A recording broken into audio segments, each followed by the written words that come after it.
Angel tiles studio से आप देख रहे हैं एबीपी न्यूज। नमस्कार, मैं हूं संदीप चौधरी। 2 हफ्ते बीत चुके हैं। देश पर, देश की आत्मा पर आतंकी हमले को हुए हमारे अपने 26 लोग मारे गए। कल यानी कि 7 मई को देश भर में और एक जो आवाज उठ रही है, बदला लेना है, आतंक को खत्म करना है, नेस्तनाबूद करना है, उसे लेकर एक मॉक ड्रिल भी की जाएगी। देश भर में 250 के करीब जिलों में सायरन बजेगा, तैयारियां होंगी, जंग की तैयारियां जैसा युद्ध में होता है। नागरिकों की सुरक्षा के लिए क्या क्या कदम किए जाएं, वो रिहर्सल होगी।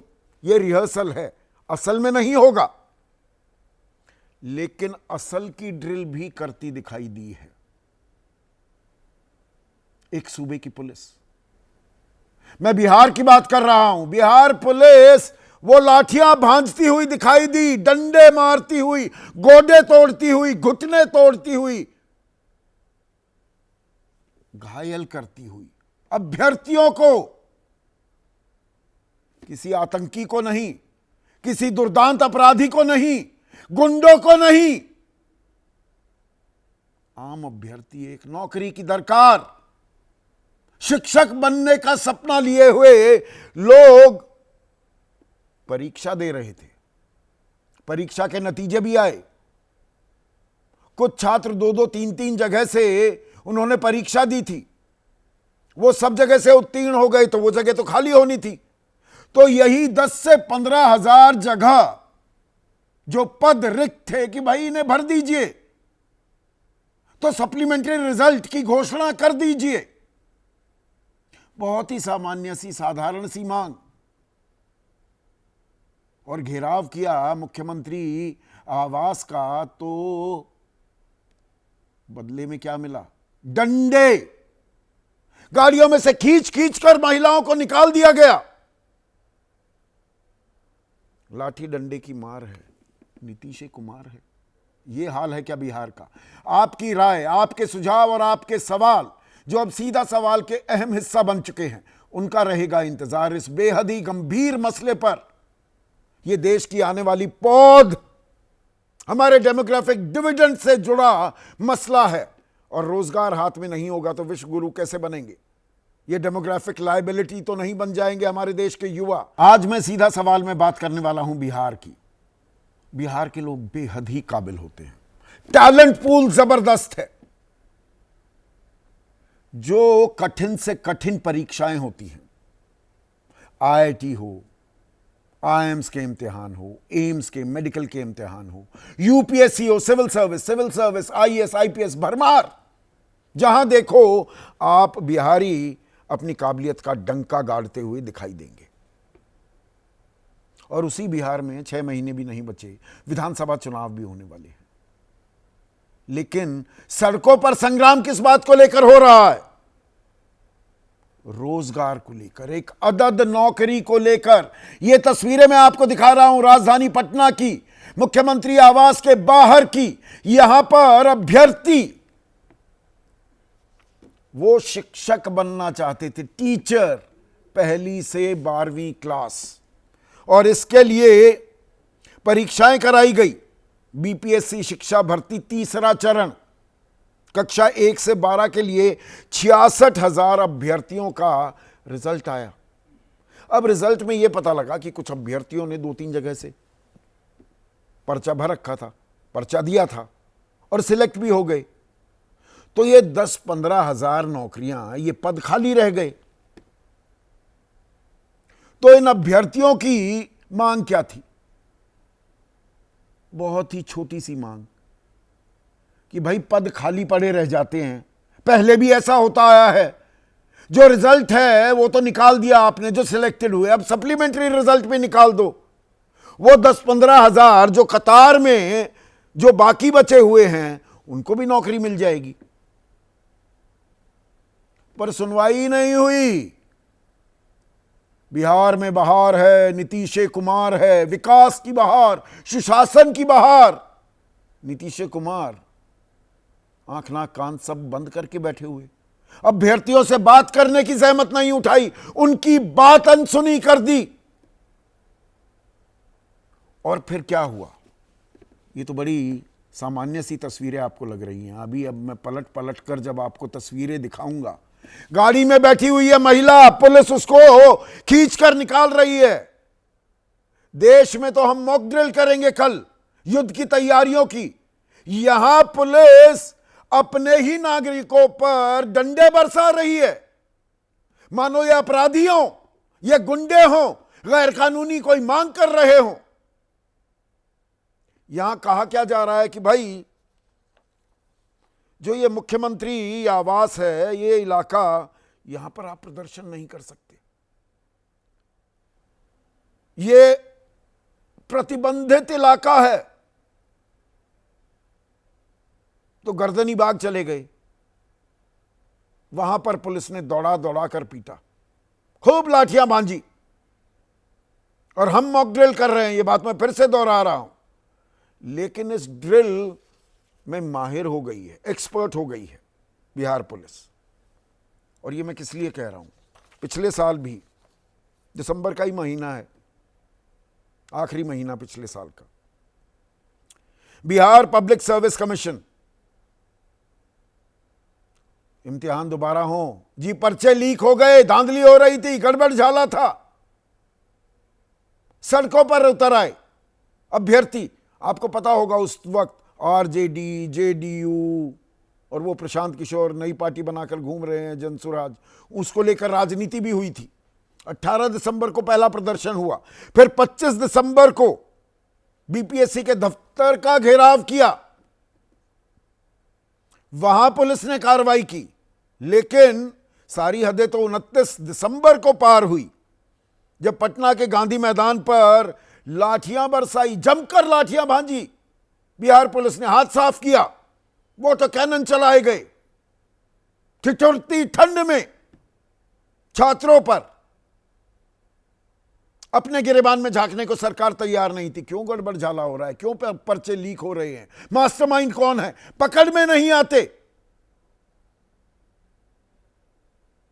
बेईमानी खुलकर हो रही है। फिर 1 जुलाई 2023, ये इक्का दुक्का वाकया नहीं है, CTET, central teachers eligibility test, इसमें डोमिसाइल खत्म कर दिया था। छात्रों में नाराजगी थी, उनको समझाने बुझाने के बजाय, बातचीत करने के बजाय डंडे चले। यह न्यू नॉर्मल हो चुका है वहां पर। 22 फरवरी 2023 को दर्जनों ग्राम रक्षा दल के सदस्य जो थे वो जख्मी हो गए लाठीचार्ज में। 4 जनवरी 2023 बिहार स्टाफ सिलेक्शन कमीशन, पर्चे लीक को लेकर सड़कों पर उतरे छात्र, तो फिर डंडे चले।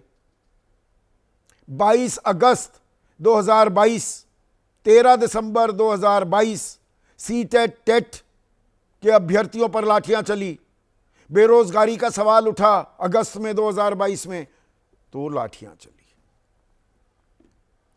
और बिहार पर तवज्जो तरजीह देने की एक बड़ी वजह भी है। मैंने इसलिए काबिलियत का जिक्र किया शुरू में, मैं मुरीद हूं बिहारियों की काबिलियत का। अगर हम 2022, 2020, 21, 22 इन सब पर नजर डालें और पिछले साल के कुछ आंकड़ों पर मैं नजर डालूं, तो चौंक जाएंगे आप। सड़क पर छात्र देश भर में जाते हैं। 2022 में 210 प्रदर्शन हुए देश भर में छात्रों के, उनमें से 41 बिहार में, 20%। 2021 में 333 प्रदर्शन हुए देश भर में छात्रों के। पर्चा लीक, बेरोजगारी से परेशान, इम्तिहान नहीं हो रहे या टल जा रहे हैं, इन्हीं बातों से परेशान होता है छात्र। 333 प्रदर्शन हुए 2021 में, उनमें से 210 बिहार में, 63%। 63%। जो आखिरी तिमाही 2023-24 की, जनवरी से मार्च 2024, बिहार में बेरोजगारी की दर 15 से 19 साल की जो आयु वर्ग है, 21.5%, देश भर में यह 17% थी। और अक्टूबर दिसंबर 2024 जो पिछला साल गया उसकी तीसरी तिमाही, वित्तीय वर्ष की तीसरी तिमाही, अक्टूबर से दिसंबर, 26.5% बेरोजगारी दर बिहार में, पूरे देश में 16.1, 10% से भी ज्यादा बिहार में बेरोजगारी दर देश के मुकाबले। और बिहार में नौकरियों की, सरकारी नौकरियों की हालत क्या है, या कर्मचारियों की, अस्थाई कर्मचारी कितने हैं जिनके पास नौकरी है? बेरोजगारी का आंकड़ा तो मैंने आपको दे दिया, 32%। बिहार में 32% अस्थाई कर्मचारी हैं। स्वरोजगार करने वाले इनमें से आधे झूठ भी बोलते हैं कि जी घर में हम काम कर रहे हैं, कुछ 54.5%, 55% बल्कि। और वेतन भोगी हैं सिर्फ 13%। देश भर में वेतन भोगी लोग 24% हैं। बिहार में यह सरकारी नौकरियों का आलम है। तो किस ओर जा रहा है बिहार? 2020 में बेरोजगारी एक बड़ा मुद्दा बना था, आरजेडी ने यह मुद्दा उठाया था, तेजस्वी यादव ने, और सबसे बड़ी पार्टी बन के उभरे थे। हालांकि सरकार बनी जेडीयू और बीजेपी के गठबंधन की, बाद में तेजस्वी और नीतीश कुमार का भी गठबंधन हुआ और उसमें नौकरियां भी दी गई। पहले तो था कि भाई ये नौकरियां कहां से, पैसे कहां से आएंगे, नौकरियां कहां से, हम पद कहां से पैदा कर दें, ये कहा जा रहा था। फिर पैदा भी हुए पद। 13 जनवरी 2024, पिछले साल की ही बात है, 1,10,000 नियुक्ति पत्र स्कूल टीचर्स को दिए गए। नौकरियों का थोड़ा तांता लगा था, लेकिन अब ये फिर से जी का जंजाल बन गया है, गले की हड्डी बन गया है क्या? इसी पर आज हम चर्चा करने वाले हैं। ऐसे में आज का सीधा सवाल, और सवाल एक तरफ देश तैयारी कर रहा है युद्ध की, मॉक ड्रिल हो रही है, तो देश युद्ध को तैयार, और बिहार में क्या हो रहा है? पुलिस अपनों को ही रही मार, और लाठी डंडे की मार है, नीतीश कुमार है। अब ये बिहार में बहार नहीं, लाठी डंडे की बहार चल रही है, विकास की बहार नहीं।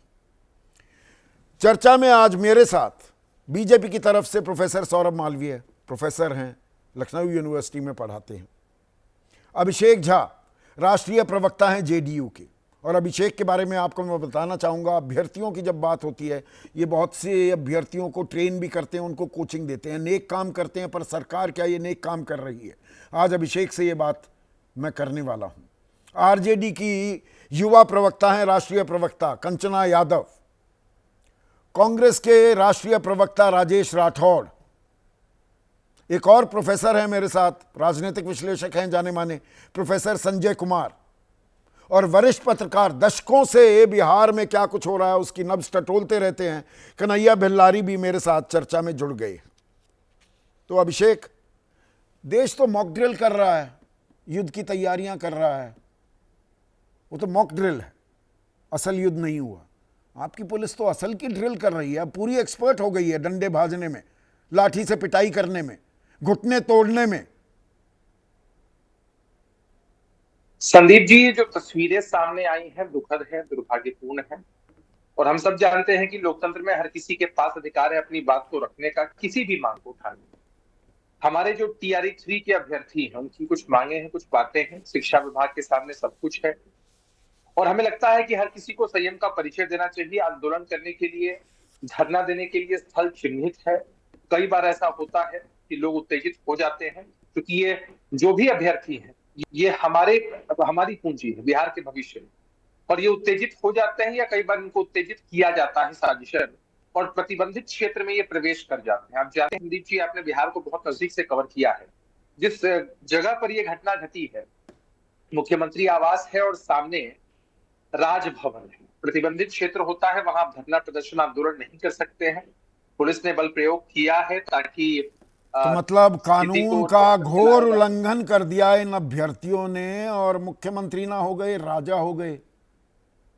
नीतीश कुमार बाहर निकलकर इनसे बात कर ले। एक मिनट सुनिए ना मेरी बात अभिषेक भाई। मुख्यमंत्री बाहर आते, इनसे कहते कि भाई शिक्षा विभाग आपकी मांग पर गौर कर रहा है, कुछ ना कुछ हम करेंगे। सिर्फ इतना ही तो कहना था। राजा हैं, क्या हैं? ये बाहर नहीं कहने की निकलेंगे, आवश्यकता नहीं। सुनवाई नहीं होगी छात्रों की।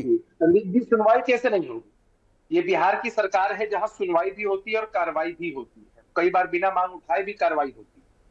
तो ये कहने की आवश्यकता नहीं है, सबको मालूम है। हमने भी कई बार इस बात को कहा है कि शिक्षा विभाग के संज्ञान में सब कुछ है। देखिए, सुखद बात यह है कि बीपीएससी टीआरई 1 हो, टीआरई 2 हो या 3, इसके माध्यम से इतने अभ्यर्थियों को मौका मिला है, सरकारी नौकरियां मिली। कई बार कुछ विसंगतियां होती हैं, कुछ डिमांड सबके होते हैं, और कालांतर में सारी नहीं समस्याओं नहीं, को हल इनकी किया गया मांगे है। क्या गैर वाजिब हैं भाई? क्या कह रहे हैं ये अभ्यर्थी कि 66,000 अभ्यर्थियों का रिजल्ट डिक्लेयर हुआ, मतलब वो दे वर सक्सेसफुल, कि अब आप शिक्षक बनेंगे, पहली से 12वीं कक्षा के छात्रों को पढ़ाएंगे। इनमें से 10 से 15,000 अभ्यर्थी कह रहे हैं, ऐसे छात्र भी थे, ऐसे अभ्यर्थी थे जिन्होंने 2-3 सेंटर से भरा और तीनों जगह वो उत्तीर्ण हो गए।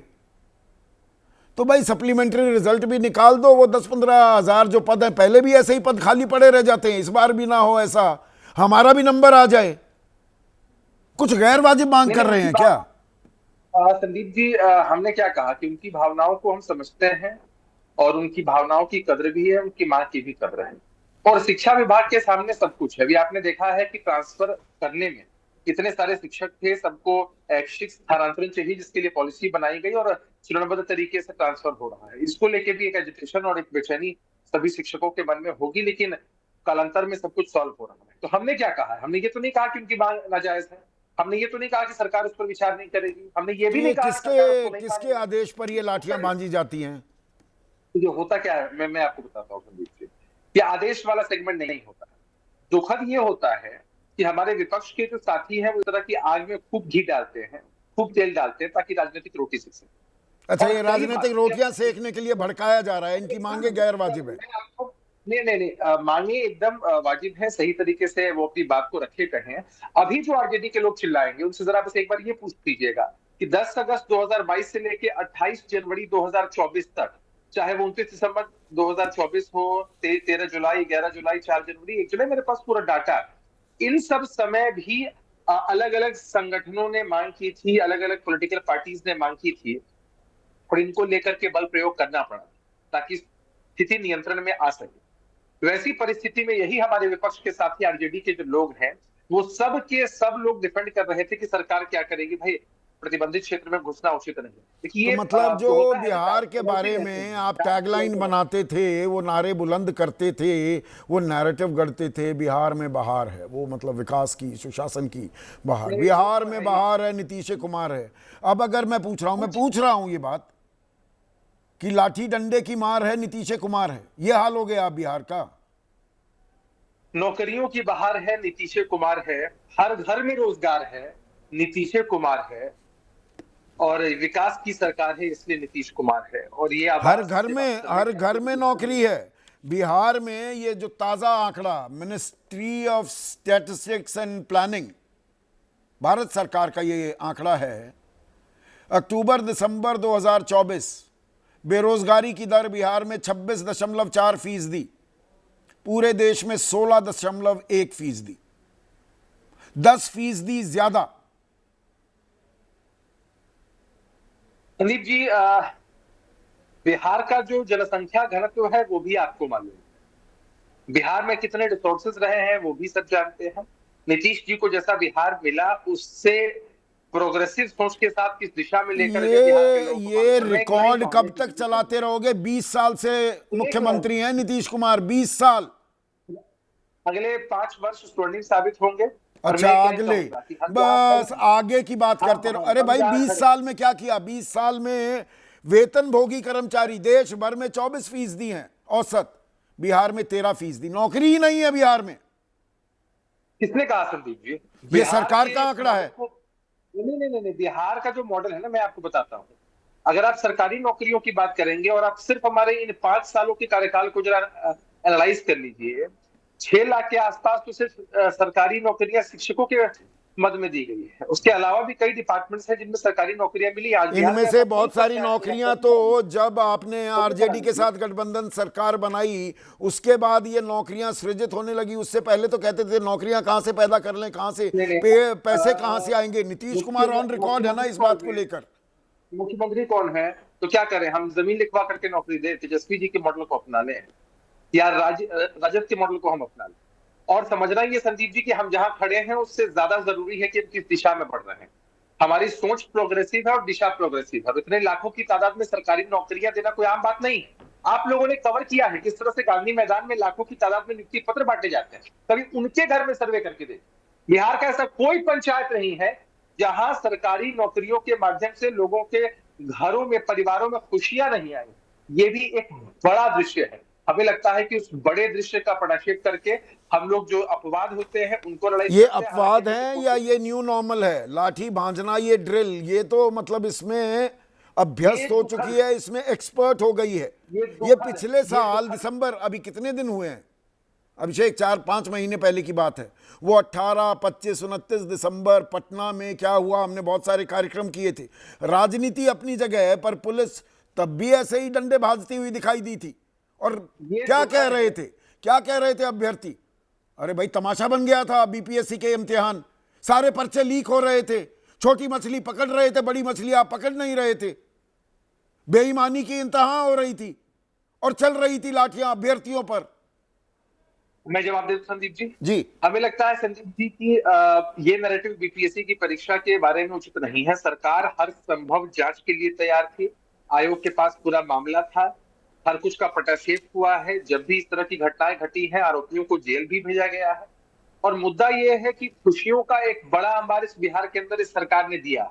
हमारा ध्यान कभी उस पर नहीं जाता है, हम नकारात्मक चीजों पर चर्चा करते हैं और करनी चाहिए, हम इस पर रोक नहीं लगा रहे हैं। देखिए आज जो दृश्य सामने आए हैं, हमारी बेटियां हैं, हमारी बहनें, और हमारी बेटियां बहनें जब सड़कों पर उतरकर इस तरह से झेलती हैं चीजों को तो हमें बहुत दुखद लगता है। हम तो उनसे अपील करना चाहते हैं कि वो हमारी पूंजी है, किसी भी कीमत पर इस यही बात मुख्यमंत्री बाहर आकर कह दें तो ये हमें ये नजारा देखने को ना मिलता ना अभिषेक।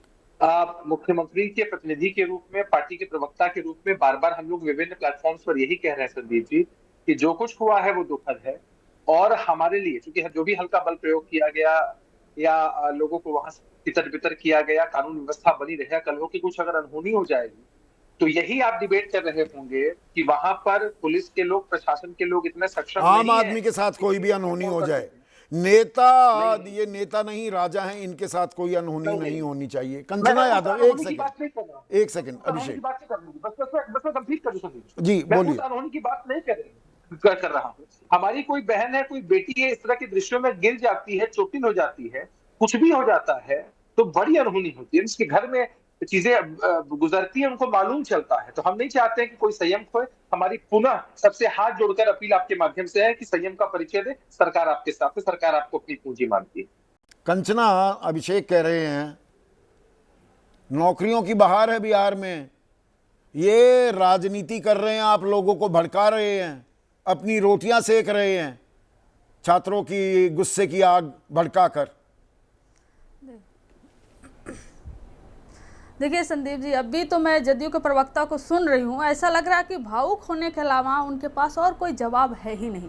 अरे आप मत इमोशनल होइए, आपकी सरकार है, अपोजिशन में हम बैठे हैं और कह रहे हैं कि सुनवाई और कार्यवाही की सरकार है। 4 महीने से संदीप जी, 4 महीने से गर्दनी बाग में अभ्यर्थी प्रदर्शन कर रहे थे, शिक्षा मंत्री से जाकर मिले, एमएलए एमएलसी जितने भी होंगे जदयू के, बीजेपी के, सबसे जाकर मिले कि कोई तो हमारी प्रॉब्लम सुने।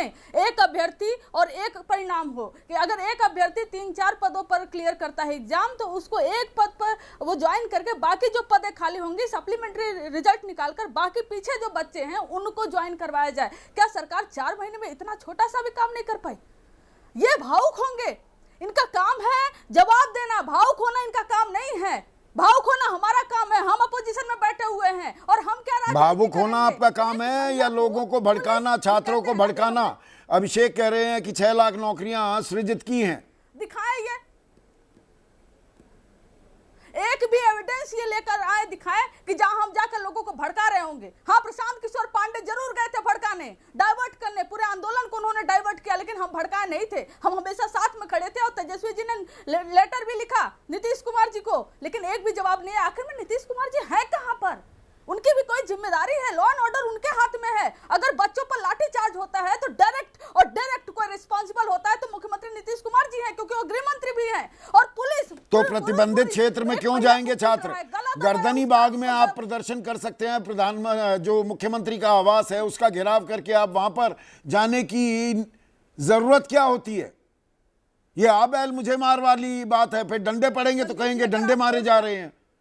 अगर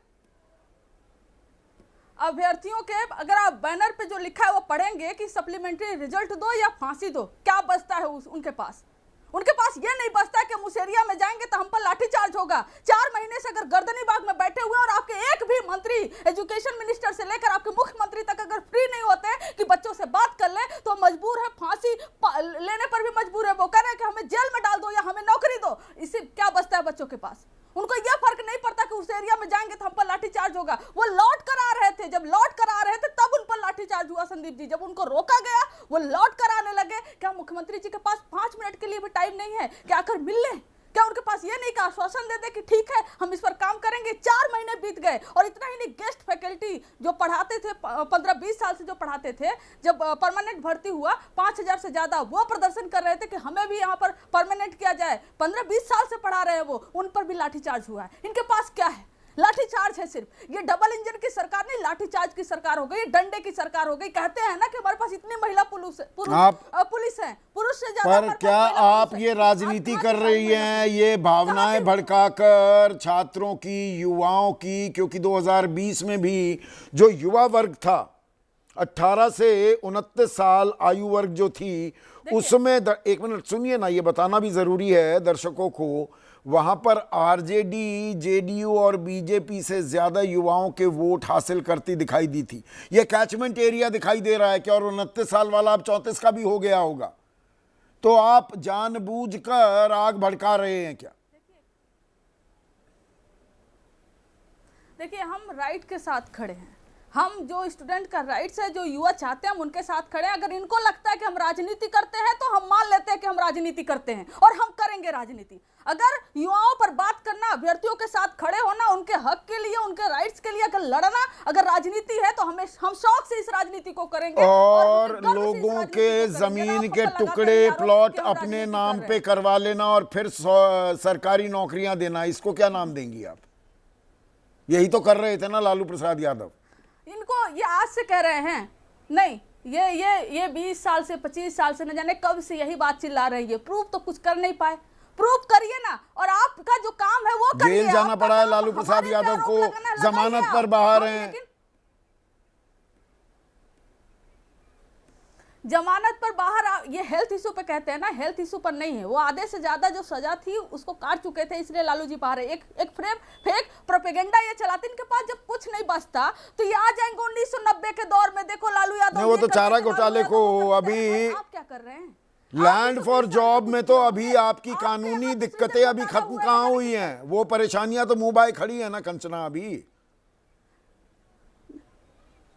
देखिए संदीप जी, कानूनी दिक्कतें जो हैं, जो कोर्ट में हमें लड़ना है, हम लड़ेंगे। हम ना उससे भागे हैं ना कभी भागेंगे। इनका जो काम है वो काम करें। हमें अगर कोर्ट से लड़ना है, हम कोर्ट से लड़ने के लिए तैयार हैं, हम कोर्ट से आगे लड़ते रहेंगे। लेकिन हर चीज का जवाब सिर्फ लालू जी नहीं हो सकते।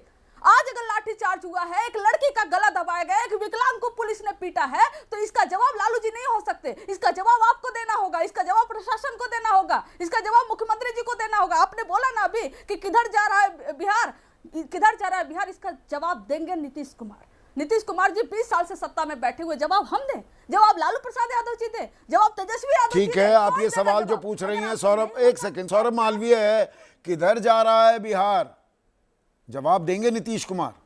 ये तो जायज सवाल पूछा जा रहा है। सवाल तो नीतीश कुमार को देना है ना इस सवाल का जवाब, कि कहां जा रहा है बिहार।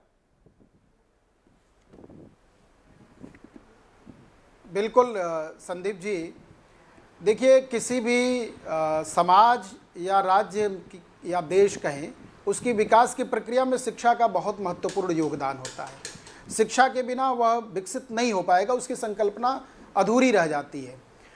आप देखिए बिहार में जब नीतीश कुमार और सुशील मोदी की जोड़ी थी, उस बिहार को कहां से लेके आए? तो उस बिहार को वहां से लेके आए जहां पर परिवार, एक कुनबा, एक परिवार, उस परिवार ने बिहार के विकास के साथ छल किया।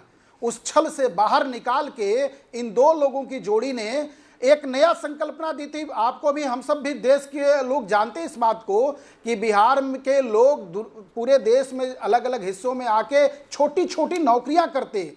नीतीश कुमार और सुशील मोदी की जोड़ी ने पहली बार ऐसा पुकारा कि वापस आओ बिहार में शिक्षा मित्र और अतिथि अध्यापकों की संकल्पना दी, और उसके आधार पर लाखों लाखों की संख्या में बाहर से लोग घर वापसी किए और घर वापसी कर रहे हैं कि पलायन कर रहे हैं? दरवाजे खुल गए। अच्छा, मैं थोड़े से आंकड़े देना चाहूंगा आपकी इजाजत से। सौरभ भाई, आपकी इजाजत से आप कह रहे हैं ना, मैं आपकी बात, अभी आप अपनी बात पर कायम रहे कि वो वापस आ रहे हैं, मैं कुछ आंकड़े दे रहा हूं। आप जो उस, लेकिन आंकड़े दे दूं? वो आंकड़े जो आप आंकड़े देंगे उसी आंकड़े, एक सेकंड बात पूरी हो जाए फिर आप आंकड़ा दीजिएगा। हाँ। हर घर के रोजगार के आंकड़े अभी बाहर नहीं होते हैं, वो बाहर नहीं हो पाते हैं। हर आदमी तक रोजगार आ जाए, हर दरवाजे की, हर चेहरे पर खुशहाली आ जाए, इसके आंकड़े का प्रोविजन अभी उस तरह से नहीं आएगा। आंकड़े की बात करेंगे तो केवल मैं सरकार के आंकड़े बता रहा हूं सौरभ भाई, तक 2,17,287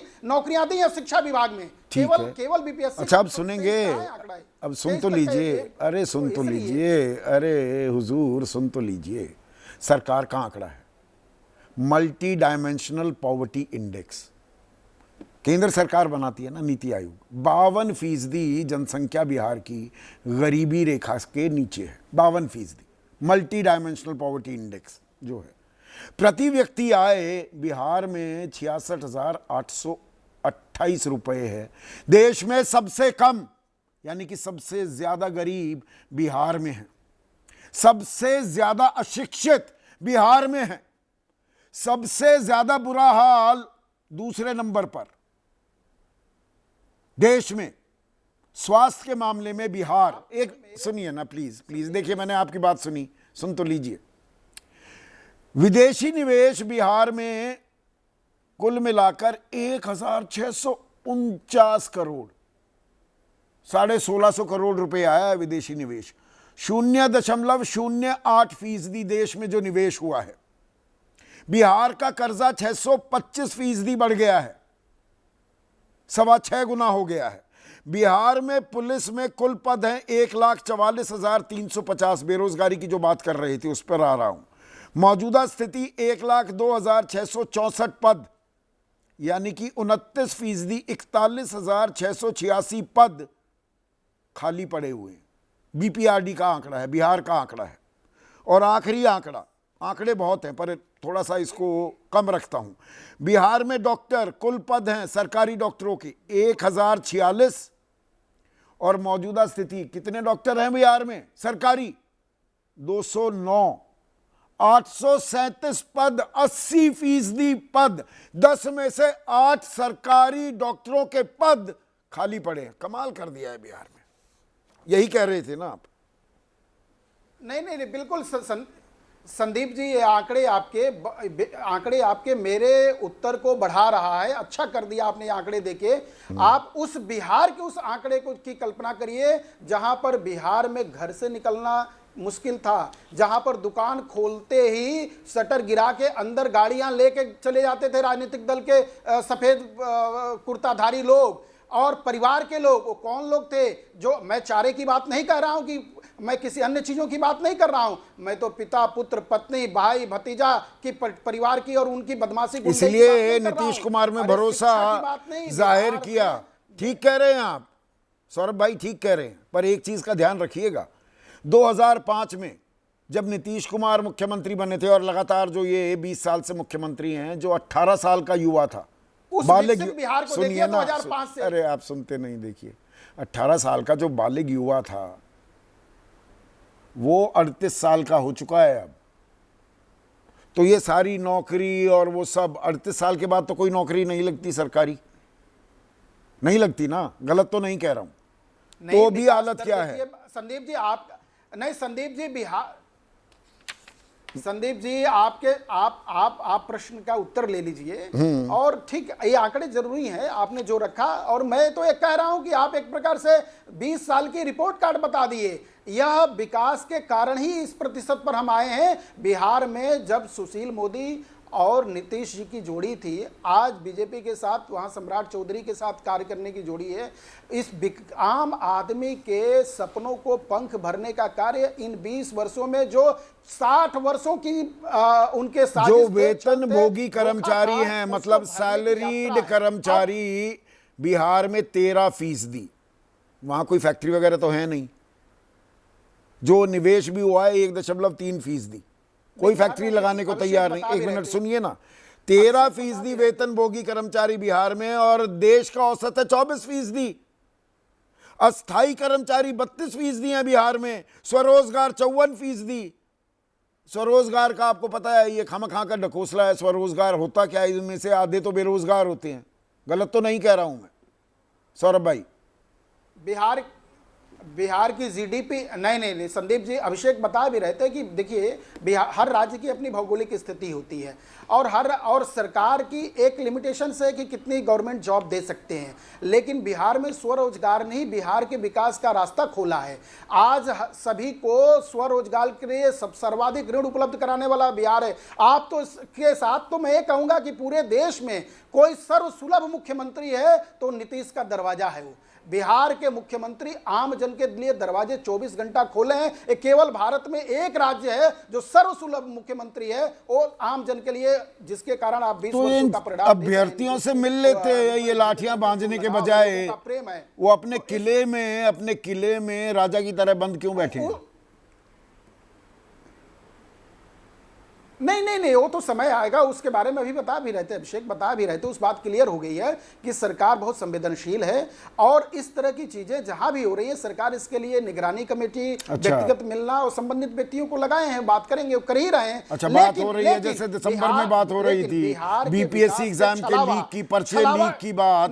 वो 15 दिन तक ठिठुरती ठंड में छात्र बैठे रह गए गर्दनी बाग में, गर्दन पकड़कर डंडे पेलती रही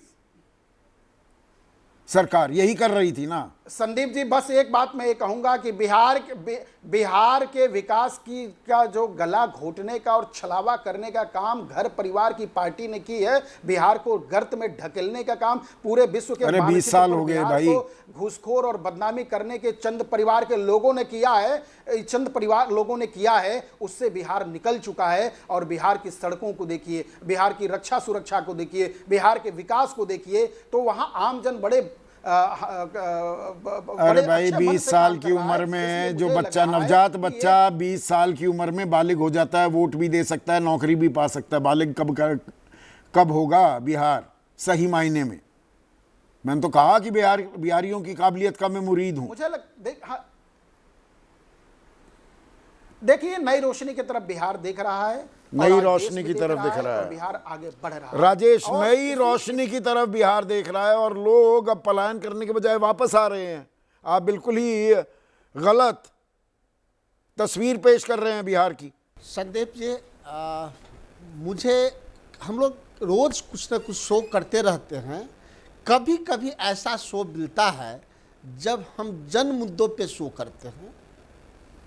आज इस शो का नाम हम लाठी डंडा पे चर्चा करें, या बिहार में बहार है, लठमारे सरकार है, हम इस पे चर्चा करें। अगर हम प्रतियोगी परीक्षाओं की बात करते हैं तो अभिषेक जी सरकार की नुमाइंदे हैं। आप डिबेट में कह रहे थे कि बच्चे की मांग जायज है, 4 महीने से धरने पे हैं, उन्होंने स्वीकार किया है। गलती क्या की कि मुख्यमंत्री के आवास के पास चले गए। हंसी आती है, मुझे शर्म महसूस होती है, उन लोगों को होती है कि नहीं होती है, कि 4 महीने से बच्चे जिस मांग के लिए धरना पे हैं, और धरना स्थल मुख्यमंत्री के आवास से 500 मीटर दूर है, और उसको कोई सूद लेने वाला नहीं है। तब जबकि सरकार स्वयं स्वीकार कर रही है कि बच्चे की मांग जायज है। अरे जब जायज मांग है तो स्वीकार क्यों नहीं किए, निदान क्यों नहीं निकाले, रिजल्ट क्यों नहीं निकाले? क्योंकि इनके नियत में खोट है। खोट इसलिए कि हम, संदीप जी, सब बड़े लोग बैठे हैं, जितनी प्रतियोगी परीक्षा हुआ है, शायद हम जेडीयू के प्रवक्ता से पूछेंगे, सरकार के भी प्रवक्ता कि बता दीजिए कि कौन सी कोई एक ऐसी परीक्षा है नीतीश के राज में जो बिना घोटाला के, बिना पेपर लीक के, बिना गड़बड़ी के हुआ हो। आर्थिक अपराध इकाई 10 प्रतियोगी परीक्षाओं की निगरानी कर रहा है, जांच कर रहा है, लेकिन किसी का केस फ्लोर पे नहीं आया। पर्चे एक तो आया हो रहे संदीप जी, हैं, एग्जाम्स तो हो रहे हैं, DPSC पहले तो आवाज- जमीन लिखवा ली और नौकरी बांट दी, खुलेआम गुंडागर्दी चल रही थी, उससे तो भाई निजात संदीप- मिल गई बिहार को। राजेश जी, अब हो सकता है संदीप जी गुंडागर्दी कब की व्यक्ति की चलती हो, अब सरकारी गुंडागर्दी चल रही है।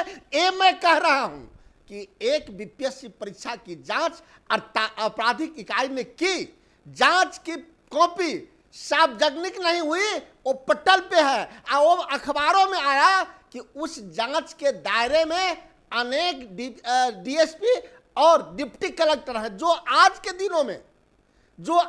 दिनों में कहीं एसडीएम है और कहीं एसडीपीओ है।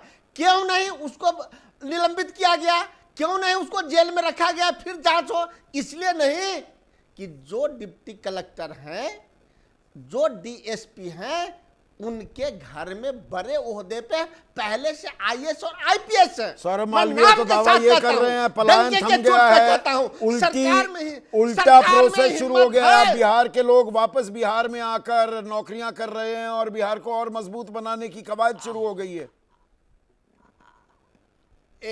एकदम उनका कहना बहुत बिल्कुल सत्य है कि पलायन रुक गया है। किसका? अपराधी का। पलायन रुक गया है किसका? बालू माफिया का। पलायन रुक गया है किसका? दारू माफिया का। सरकार को कल ही तो बोल रहे थे जेडीयू के राष्ट्रीय प्रवक्ता रिटायर आईएएस जो मुख्यमंत्री के सपना लेके यहाँ आए हैं, मनीष वर्मा जी, कि हम बॉर्डर को कैसे सील कर दें, सरकार आने से हम कैसे रोकें। वो खुद आईएएस रहे हैं, नीतीश कुमार के चहेते ऑफिसर रहे हैं, जैसे आरसीपी रहे हैं, कुछ इधर उधर भी करते थे, लेकिन वही कह रहे हैं कि मैं कैसे बॉर्डर सील करूं। अर्थात सरकार ने माना कि सरकार फेल है, इसलिए बॉर्डर सील नहीं है। तो हम किन मुद्दों पे बात करें?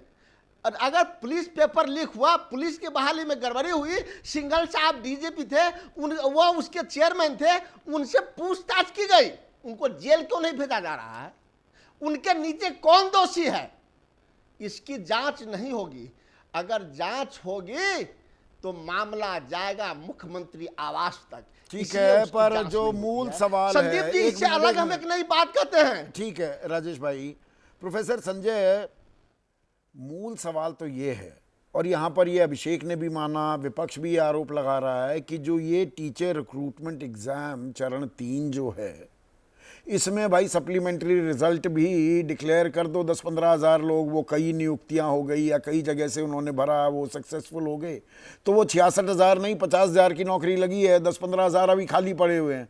तो सप्लीमेंट्री रिजल्ट जारी कर दीजिए। 4 महीने से ये मांग लेकर वो बैठे हुए हैं, तो सरकार सुनवाई क्यों नहीं कर रही? 4 महीने तो बहुत लंबा समय हो जाता है ना प्रोफेसर संजय।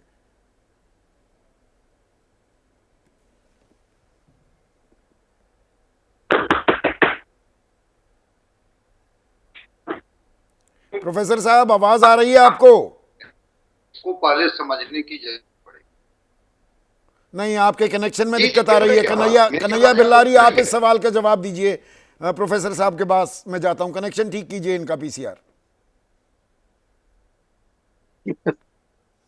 संदीप भाई, जो बच्चे हैं जो 4 महीने 5 महीने से भूखे रह करके, प्यासे रह करके संघर्ष कर रहे हैं, धरना दे रहे हैं, इसी सवाल को और इससे मिलते जुलते सवाल को लेकर के प्रशांत किशोर ने भी पिछले दिनों अनशन किया, अमन अनशन किया। देखिए, मुझे जो लगता है, अच्छा, कोई इसमें जेन्युइन डिमांड नहीं है, सब उनका जो मांग रहे हैं, चूंकि पहला में भी, टीआरई पहले में भी इन्होंने 2793 छात्रों 73 छात्रों ये दिया था बच्चों को, टाइप 2 में भी लिया था, टीआरई में 3 में आखिर क्यों इतनी परेशानी है, क्या दिक्कत है?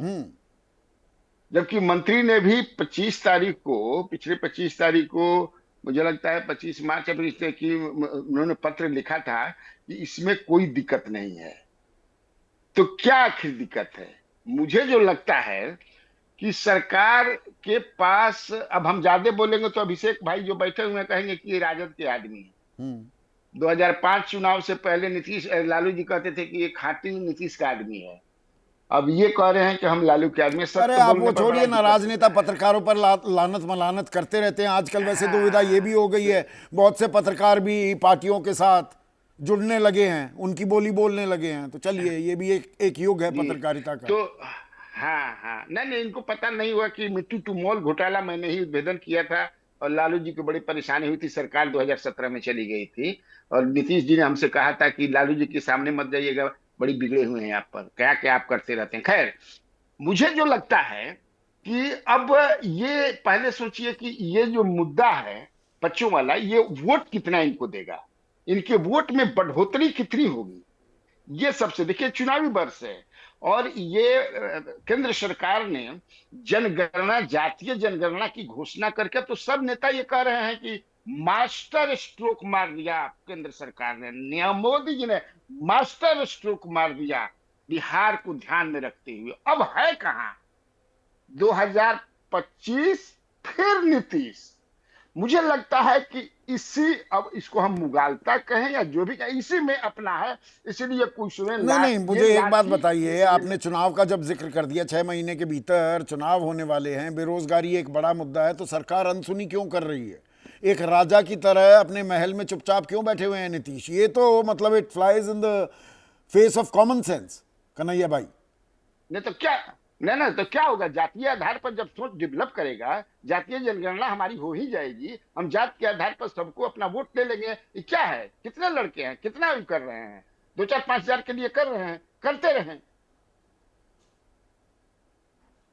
तो ये सीधा सीधा खेल अब जातीय जनगणना की तरफ जा रहा है, तो इसलिए बेरोजगारी की बात पर तवज्जो नहीं दी जा रही है। प्रोफेसर संजय कुमार, प्रोफेसर साहब, मैं ये जानना चाह रहा हूं, देखिए मोटी मोटी बात क्या है, एक आंकड़ा मैंने शुरुआत में दिया था कि देश भर में जो छात्र प्रदर्शन करते हैं, छात्रों की नाराजगी होती है, बेरोजगारी की परेशानी है, उनको एक अदद नौकरी चाहिए। साल 2021 में 333 देश में प्रदर्शन हुए छात्रों के, 210 यानी कि 63% बिहार में हुए। और यहां पर कन्हैया भाई कह रहे हैं कि नहीं, अब सरकार को ज्यादा दरकार नहीं है युवाओं की पूछने की, जातिगत जनगणना में फंस जाएगा बिहार या फंसा दिया जाएगा। नहीं, युवाओं की दरकार तो पड़ेगी। नहीं, सरकार को दरकार तो पड़ेगी युवाओं की, और उसका तो ट्रैक रिकॉर्ड रहा है 2020 में कि 18 से 29 साल के युवा कैसे आरजेडी को प्रेफर किया। क्या नीतीश कुमार जी को यह बात पता नहीं है? यही नीतीश कुमार थे ना जब गांधी मैदान में डिग्री लाओ और नौकरी दो वाली बात करते थे। और वो युवा जिनके पास डिग्री भी है, एलिजिबिलिटी भी है, कट ऑफ मार्क्स भी क्वालिफाई किए हैं, और वो कह रहे हैं कि अगर सीट आपके पास वैकेंट है तो हमें मौका दीजिए, तो बदले में उनको लाठियां मिल रही है। 4 महीने से अगर वो बच्चे इंतजार कर रहे हैं, कैसा राष्ट्र निर्माता आप तैयार करने जा रहे हैं भाई? जब आप कह रहे हैं कि टीआरई 4 में हम 80,000 बहाल करने जा रहे हैं शिक्षकों को, फिर ये जो बचे हुए जो शिक्षक 15-16 हजार की जो आप बात करते हैं या कर रहे हैं, ये शिक्षकों को आप दे तो दीजिए मौका। ये बच्चे क्या करेंगे? आप ही के छात्रों और कम से कम बातचीत तो होनी चाहिए ना, बातचीत करने में क्या दिक्कत है? लाठी कौन सा जवाब हो गया? नहीं, मंत्री जी भाई, इनके शिक्षा मंत्री का एक तस्वीर है जिसमें एक महिला कार के शीशे में एक एप्लीकेशन लेकर के जाती है और शिक्षा मंत्री ध्यान नहीं देते हैं, वो महिला सड़क पर घिसटते हुए चली जाती है। शिक्षा मंत्री बजट सत्र में बजाते हाउस में भारतीय जनता पार्टी के विधायकों ने यह सवाल उठाया कि सप्लीमेंट्री के तहत जब टीआरई 1 में आपने शिक्षकों को बहाल किया, फिर टीआरई 3 में बहाल करने में क्या दिक्कत है? इन्हीं के सत्ताधारी दल के ही विधायक ने सवाल किया था। मंत्री जी ने शिक्षक अभ्यर्थियों को आश्वासन दिया था कि नहीं, हम इस पर विचार करेंगे। आयोग कह रहे हैं कि हाँ, अगर सरकार निर्देशित करती है तो सीट तो वैकेंट है, क्यों नहीं आपकी बहाली होगी। तो कुछ बातें समझ से परे हैं। और जो बिहार जिसके बारे में कहा जाता था बिहार में बहार है, नीतीश कुमार है, अब लाठी डंडे की मार है और नीतीश कुमार है। और ये चुनावी साल भी है। चुनावी साल में बेरोजगारी को क्या दरकिनार करना अच्छी राजनीतिक चुनावी रणनीति हो सकती है क्या? इस बारे में आप ज़रूर सोचिए। ये बेहद ही गंभीर मुद्दा है और ये देश की नींव भविष्य से भी जुड़ा हुआ है। आज सीधा सवाल में बस इतना ही।